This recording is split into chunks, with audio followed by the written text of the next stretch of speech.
Watu wanasema ulikufa. Si mimi huyu. Ndakufa tuko. Sio wanasema ulikufa, habari itembea dunia mzima wao. Bado tutatumikia nchi. Tuna nguvu ya kutumikia nchi. Ya Kongo nasema mimi peke nikuye nihakikishe kama kwa nini Ngoma iko mvi. Niko hai.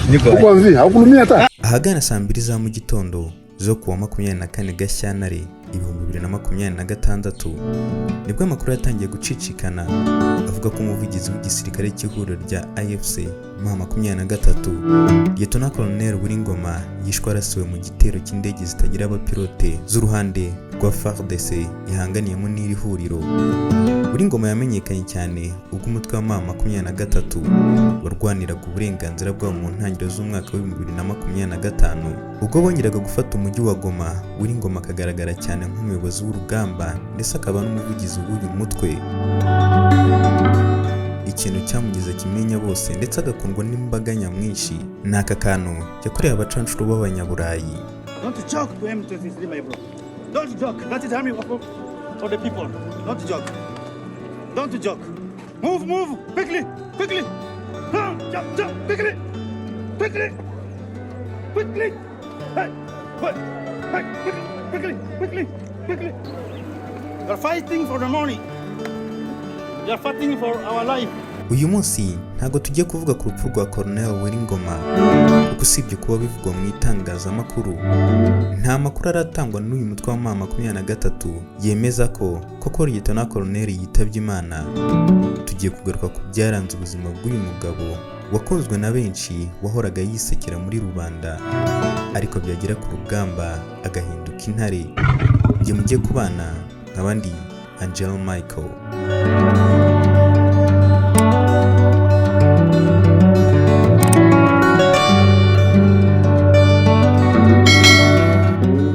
Lieutenant Colonel Ngoma ni umwe mu bantu bazwi cyane mu karere k'ibiyaga bigari by'umwihariko mu burasirazuba bwa Repubulika Iharanira Demokarasi ya Kongo.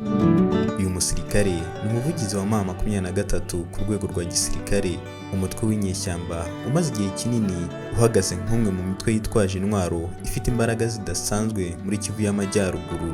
Muri iki cyegeranyo turagaruka ku mateka ye, uko yinjiye mu gisirikare, uko yageze ku mwanya afite muri M23.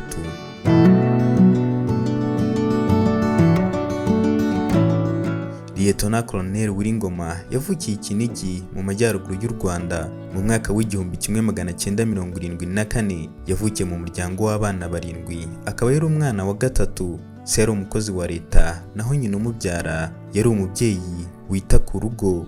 Ubuzima bwe bwahindutse cyane mu 1986 ubwo se yapfaga. Muri icyo gihe Ngoma wari ufite imyaka 12 yajyanwe n'umwe mu bo mu muryango we wari utuye Kiwanja muri Kivu y'Amajyaruguru muri Repubulika Iharanira Demokarasi ya Kongo.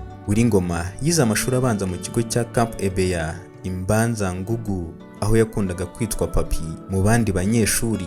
Nyuma yaho yakomeje amashuri yisumbuye mu bijyanye n'imibereho rusange ndetse akomeza mu mashuri makuru muri ICP Mbanza aho yigaga amateka. Nyuma yo kurangiza amashuri yabaye umwarimu w'amateka n'ubumenyi bw'isi geography, ariko ubushuti yari afitanye n'abasirikare bamwe baje gushinga umutwe wa M23 bwatumye azamuka mu buryo butandukanye mu gisirikare. Ngoma yinjiye mu gisirikare mu mwaka wa 2012 ubwo umutwe wa M23 wari umaze kuvuka. Akaba yari umusirikare wa General Sultan Makenga, umwe mu bayobozi bakomeye b'uyu mutwe. Mu bihe bya mbere yagaragaye cyane nk'umwe mu barwanyi bafite imyitozo idasanzwe, bikaba byaratewe n'uko yari afite ubumenyi mu mateka n'igisirikare. Uko iminsi yagiye ishira yazamuwe mu ntera kugeza ubwo yagizwe umuvugizi wa M23 mu rwego rwa gisirikare. Mu ntangiriro za 2024 Ngoma yazamuwe ku ipeti rya Lieutenant Colonel ndetse ahabwa inshingano zikomeye zo gukomeza guhangana n'igitutu cy'igisirikare cya leta ya RDC ndetse n'abasirikare b'ubumwe bwa Afurika bari mu bikorwa byo kurwanya umutwe wa M23. Uyu mwanya watumye agaragara cyane mu itangazamakuru atanga amakuru ku bikorwa bya M23 agaragaza ko uyu mutwe urimo guharanira uburenganzira bw'abanyekongo bavuga ururimi rw'Ikinyarwanda.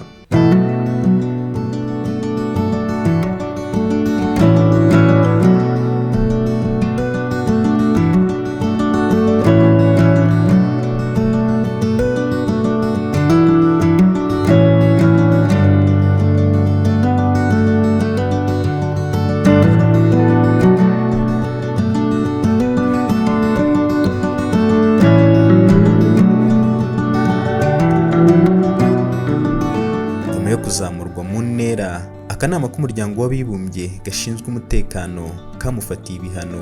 Ibi byatewe n'uko yashinjwe kugira uruhare mu bikorwa by'ihohoterwa n'ibyaha by'intambara mu burasirazuba bwa Repubulika Iharanira Demokarasi ya Kongo. Ibihano yafatiwe byari bifite ingaruka zikomeye, harimo guhagarikirwa umutungo we wose waba uri ku butaka bw'ibihugu bikomeye nka Amerika, Uburayi ndetse no gukumirwa mu ngendo mpuzamahanga.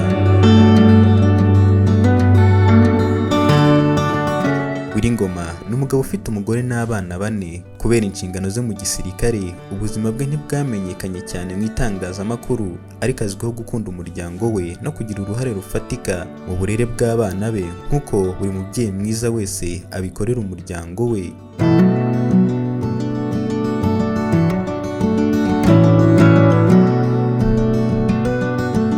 Nkuko natangiye mbivuga, sindi buvuge ku by'urupfu rw'uyu musirikare w'umunyabigwi, kuko nta makuru aremezwa n'ubuyobozi bukuru bwa AFC M23 ko Lieutenant Colonel Ngoma atagihumeka umwuka w'abazima, mu gihe abandi bakiri mu gihirahiro n'urujijo.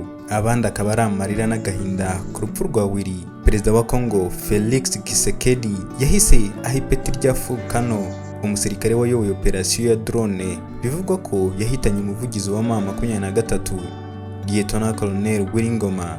Reka dusoreza aha, General Angel Michael. Don't joke to M23, my bro. Don't joke. That is army for the people. Don't joke. Don't joke. Move, move, quickly, quickly. Jump, jump, quickly, quickly, quickly. Hey, hey, quickly, quickly, quickly, quickly. You're fighting for the money. You're fighting for our life.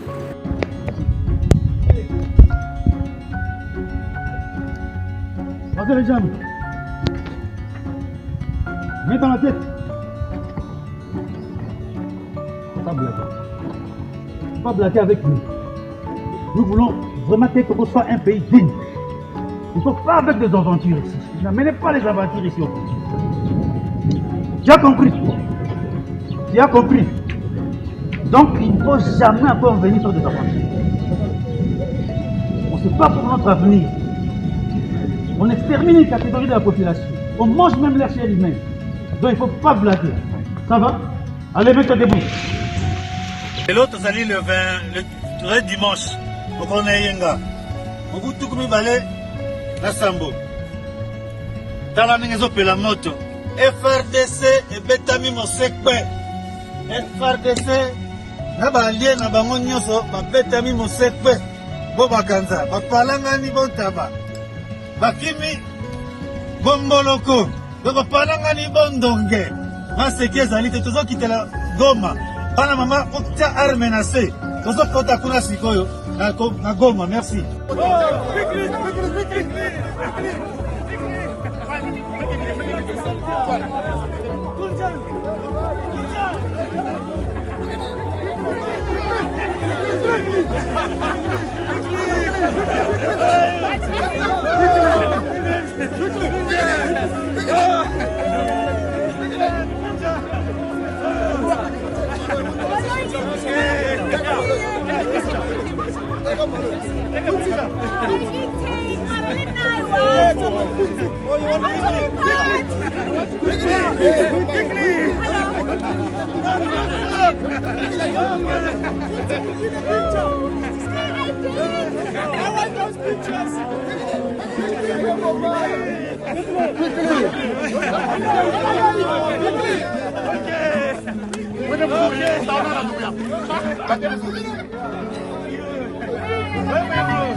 Sika Kulande Matembe. C'est la route nationale numéro 2. Et donc il est à Limpopo, Butembo, qui va Kisangani, c'est là on est. Donc au gouvernement, c'est Sabino, et ça nous coûte.